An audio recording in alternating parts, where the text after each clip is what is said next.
कैसे हैं आप सब। और सेमेस्टर 5 के लिए रेगुलर क्लासेस में मैंने कल क्रिस्टल लैटिस पढ़ा है, मतलब इस पर हाँ क्रिस्टल लैटिस जो पहला स्ट्रक्चर जो है क्रिस्टल स्ट्रक्चर वो पहला चैप्टर है। और पहला चैप्टर में मैंने बता चुका है आपको ये क्रिस्टलाइन सॉलिड, अमorphous सॉलिड, और ये मैंने बता दिया है आइसोट्रोपिक सॉलिड, एनाइसोट्रोपिक सॉलिड बता चुका है, मतलब आइसोट्रोपिक मटेरियल और एनाइसोट्रोपिक मटेरियल। आज मैं बताने वाला हूँ आपको जो है स्पेस लैटिस, बेसिस और ट्रांसलेशन फैक्टर। इसके बाद का जो आज तीन ही चीज़ बताऊंगा, मैं पर डे तीन चीज़ बताता हूँ। इसके बाद जो है मैं आऊँगा आपके पास ट्रांसलेशन फैक्टर के पास, यूनिट सेल, ठीक है। और आगे देखेंगे क्या आएगा यार, क्यों इतना टेंशन लेना है ना। तो आज स्पेस लैटिस देखते हैं, ठीक है। स्पेस लैटिस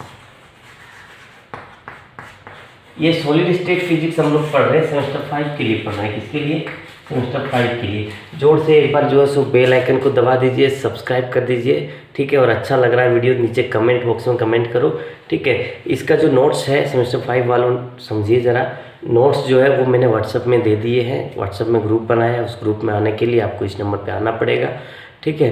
वहाँ पर आइए, आपको प्रत्येक टॉपिक को क्लियर किया जाएगा, साथ में यहाँ तक कि पूरा सेमेस्टर तक आपको पूरा बेसिक के कवर किया जाएगा। स्पेस लैटिस क्या होता है सोचो, किसी भी सॉलिड के अंदर जा रहे हैं, स्टील के अंदर जा रहे हैं अंदर, माइक्रोस्कोपिक लेवल पे गए जहाँ एटम रहता है।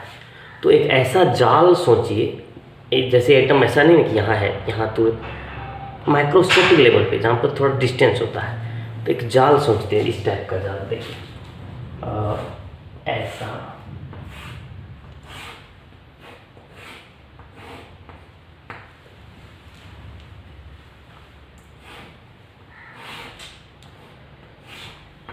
ऐसा एक जाल जो है सो अपने से सोचना है, ठीक है।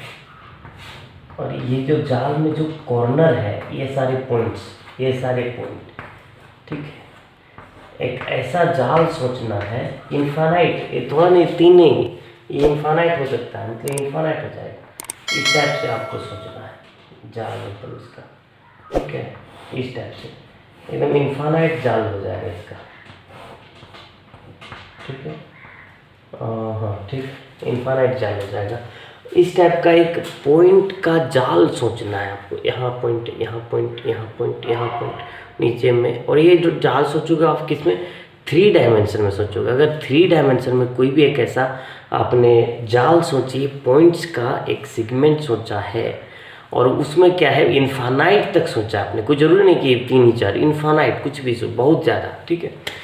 उसमें कंडीशन क्या है कि हर एक पॉइंट के बगल में सिमिलरिटी होना चाहिए। क्या होना चाहिए? सिमिलरिटी। ये क्या है, देखो भाई, यहाँ से हम देखें इधर तो एक पॉइंट नज़र आया, यहाँ से देखें इधर तो नज़र आया नहीं, यहाँ कोई पॉइंट नहीं है। कोई कुछ सोचेगा यहाँ है, सो नहीं, वैसा नहीं। यहाँ पर देख रहे हैं जस्ट नहीं, यहाँ से देख रहे हैं तो नज़र आ रहा है, यहाँ से देख रहे हैं नज़र आ रहा है, यहाँ से देख रहे हैं तो नहीं। इसका मतलब ये स्पेस लैटिस है ही नहीं, ठीक है। हर एक पॉइंट के सिमेट जो सराउंडिंग होगा वो आइडेंटिकल होना चाहिए। यहाँ है, इसके चारों तरफ एक ही जैसा, यहाँ से इधर देखें तो भी एक पॉइंट, उसी जगह दूसरे जगह जाकर के यहाँ से इधर देखें तो भी एक पॉइंट, दूसरी जगह जाके यहाँ से इधर देखें तो भी एक पॉइंट, ठीक है। जैसे मैं उसका एग्जांपल देना, तो इस जो स्ट्रक्चर को आप सोचे हो, इस जो पॉइंट का जाल को सोचे हो, इसको बोलते हैं स्पेस लैटिस, ठीक है। और स्पेस लैटिस बोलते हैं, इसमें मैंने ये नहीं कह रहा कि एटम यहाँ पर है, यहाँ पर मैंने पॉइंट का जाल कह रहा हूँ, पॉइंट्स, ठीक है। ये मैंने कह रहा है यहाँ पर क्या है, पॉइंट्स। और जब इन्हीं पॉइंट पर, अच्छा ये तो स्पेस लैटिस है ही नहीं, तो मैं इसका एग्जांपल क्यों दे रहा हूँ, आगे चलते हैं। स्पेस लैटिस का एक एग्जांपल लेते हैं। जैसे ये एक पॉइंट का जाल हमने सोचा है जी, 3D में सोचा है, ठीक है। लेकिन यहाँ पर 2D बना सकते हैं, इसलिए मैं यहाँ पर क्या करता हूँ, यहाँ पर 2D बना रहा हूँ, ठीक है। एक ऐसा जाल सोचे हैं, एक ऐसा नेट पॉइंट का एक जाल सोचे हैं, ठीक है।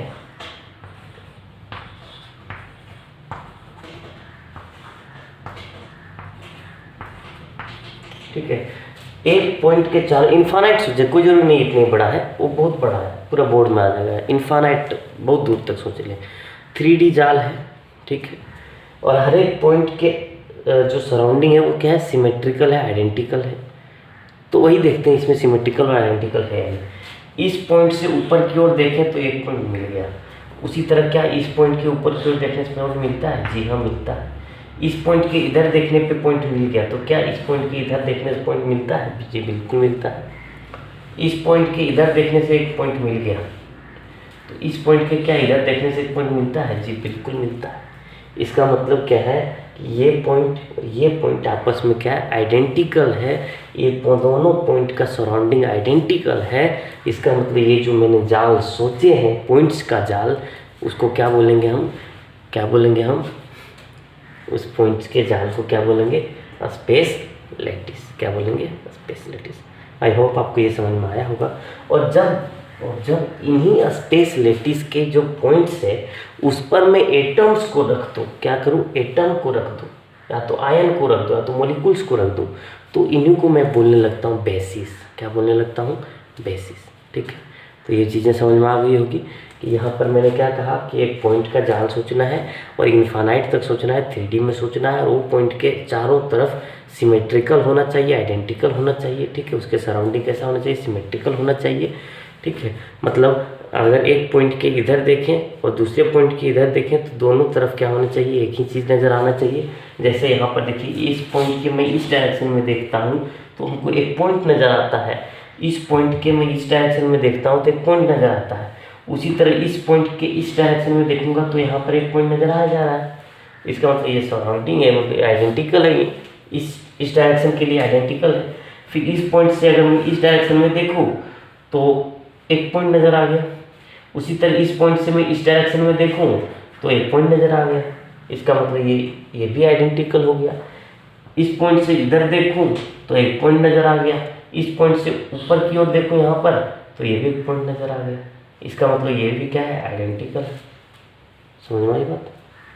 कोई सोच रहा होगा कि सर इस पॉइंट के इधर ज़रा देखिए, तो हाँ भैया उधर भी पॉइंट होगा। मैंने कहा इसको इन्फानाइट तक बनाना है, ऐसा नहीं कि 4-5।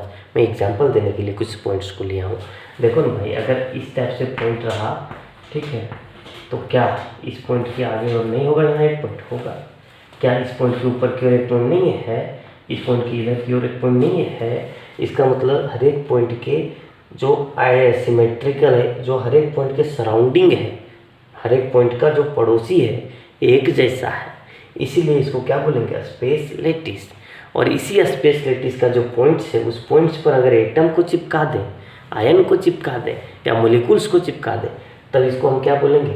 बेसिस। क्या बोलेंगे? बेसिस। ठीक है, क्या बोलेंगे भैया? बेसिस। आई होप ये बातें समझ में आ चुका होगा आपको।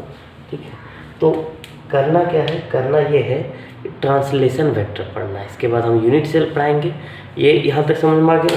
डेफिनेशन आपको मिल जाएगा भाई, डेफिनेशन के लिए टेंशन नहीं लीजिए, नोट्स मिल जाएगा। ठीक है, सॉलिड स्टेट फिजिक्स का नोट्स मिल जाएगा आपको, व्हाट्सएप में आने पड़ेंगे, उसके लिए उतना तो कष्ट कर लो यार। ठीक है ठीक है, कोई दिक्कत नहीं है। ट्रांसलेशन वेक्टर, तो ट्रांसलेशन वेक्टर करता क्या है? कुछ नहीं करता। वो एक ऐसा वेक्टर होता है, एक ऐसा मैथमेटिकल ऑपरेशन होता है जिसकी वजह से स्पेस लैटिस को किसी एक पॉइंट से दूसरे पॉइंट तक ले जा सकते हो। ठीक है तो देखते भाई, इसी स्पेस लैटिस को देता हूँ मैं। ठीक है, इसी स्पेस लैटिस को मैं बात करता हूँ, तो देखते हैं ये कैसे होता है ना। देखते हैं कैसे होता है। बहुत ज़्यादा ही डस्ट उड़ता है इस चौक से। ठीक है, तो देखिए भाई, मैं बता रहा हूँ। मान लीजिए कि आपके पास एक स्पेस लैटिस है, और वो किस तरह से है? स्पेस लैटिस है आपके पास इस तरह से है। ठीक है, ठीक है, ये ए है और ये वाला यहाँ से यहाँ तक क्या है? बी है। ठीक है, आपको ले जाना ये स्पेस लैटिस कहाँ पर? आपको ले जाना ये स्पेस लैटिस यहाँ पर। ठीक है, कहाँ पर ले जाना है? यहाँ पर ले जाना है।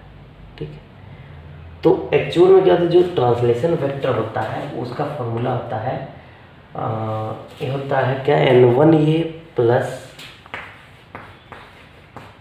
n2b plus n3c। A B C क्या है? ए एक्सिस है, जिसको हम लोग बोलेंगे बाद में लैटिस वेक्टर बोलेंगे। ठीक है, एक्सिस है, ये क्या है? एक्सिस है। ठीक है, अगर 3D हुआ तो एक इधर भी होगा कि नहीं होगा? होगा। वही बात है, हम यहाँ पर 2D का एग्जाम्पल ले रहे हैं, एक इस तरह से एक इस तरह से, ठीक है। हमको ले जाना इस वेक्टर को कहाँ पर, यहाँ पर ले जाना है, ठीक है ना। तो कैसे करोगे भाई, इसके लिए बता भाई। इसके लिए इसका मतलब क्या है, अगर हमको इन दोनों वेक्टर को कहाँ ले जाना है, यहाँ पर, तो हम क्या करेंगे, सोचेंगे कि इसको हम इधर ले जाएं, ऐसा कुछ मैथमेटिकल ऑपरेशन लगा के, और इसको भी मैं क्या करूँ, इधर ले जाएं, ऐसा कुछ मैथमेटिकल ऑपरेशन लगा के, ठीक है। तो अब देखो कह दे यहाँ पर हो क्या रहा है एक्चुअल में, ठीक है। हो रहा है ये कि ये को मैंने इधर आगे नहीं बढ़ाया, ये को मैंने उधर आगे नहीं बढ़ाया, मतलब जो मेरे पास था, ठीक है। हम मान लेते हैं ट्रांसलेशन वेक्टर आने के बाद जो तो आर डैश आया, ठीक है। तो मेरे पास जो एक्चुअल में था, ये यहाँ से यहाँ तक था और ये बी यहाँ से यहाँ तक था, इसको मैं आर मान लेता हूँ, ठीक है। तो इसी आर में मैंने क्या किया, ए को तो आगे नहीं बढ़ाया, ए को आगे बढ़ाते तो यहाँ आ जाता, तो ए को आगे नहीं बढ़ाया, इसका मतलब 0 इंटू ये कर रहा हूँ प्लस, अब देखो बी को मैंने क्या किया, बी है इधर, बी को मैंने यहाँ तक बढ़ाया, तो 1 इंटू बी, ठीक है। क्या किया मैंने, ये को तो इधर नहीं बढ़ाया, ये जैसे था वैसे ही था, लेकिन बी जो है सो यहाँ तक था, और बी को मैंने क्या किया, इधर आगे बढ़ाया, तब जाकर के ये पॉइंट मिला हमको, इसका मतलब b इंटू 1 किया, ठीक है। b इंटू कितना किया, 1 किया। तो ये ट्रांसलेशन वेक्टर का थोड़ा सा इंट्रोडक्शन हुआ, ठीक है। ट्रांसलेशन वेक्टर का एक थोड़ा सा इंट्रोडक्शन हुआ। ट्रांसलेशन वेक्टर लगाने के बाद यूनिट सेल पढ़ाएंगे, और यूनिट सेल में 2 तरह के सोल होते हैं, एक प्रिमिटिव और एक नॉन प्रिमिटिव, ठीक है। तो वहीं पर मैं बताऊँगा कि ये फॉर्मूला आखिर लाते कैसे हैं, ठीक है। तो यहाँ पर देखिए मैंने बताया कि आर वेक्टर जो है सो यहाँ तक तो है ही, ठीक है। हमको यहाँ से क्या ले जाना है, यहाँ पर ले जाना है। तो यहाँ पर ले जाने के लिए इधर ए तो बढ़ेगा नहीं, ये आगे नहीं बढ़ेगा, इसका मतलब ये के पहले क्या है 0, और बी आगे बढ़ रहा है, तो बी कितना जा रहा है, जितना ये था उतना ही जा रहा है, तो जितना ये था उतना ही जा रहा है, उसको क्या लिखेंगे बी, और 1 यूनिट था ये, तो 1 यूनिट ये भी क्या 1 इंटू बी। बात समझ में आ गई। तो ये है थोड़ी सी कहानी, ठीक है। तो आई होप आपको समझ में आया होगा यहाँ तक। ट्रांसलेशन वेक्टर नोट्स में दिए हैं, वहाँ से आसानी से समझ सकते हैं कि translation vector equal to n1a plus n2b plus n3c and so on होता है। n1 n2 n3 क्या है, एक इंटीजर है, 0 हो सकता है, 1 हो सकता है, 2 हो सकता है। लेकिन किसके लिए, प्रिमिटिव के लिए, अगर नॉन प्रिमिटिव है तो हाफ भी हो सकता है, ठीक है। तो वो आगे मैं बताऊँगा, उसके लिए आप टेंशन ना लें। तो आज का लेक्चर यहीं पर समाप्त करते हैं। लेक्चर को रोज़ देखिए और कमेंट जरूर कीजिए, आपसे बस इतनी ही कोशिश रहेगा, गुजारिश रहेगा। एंड धन्यवाद।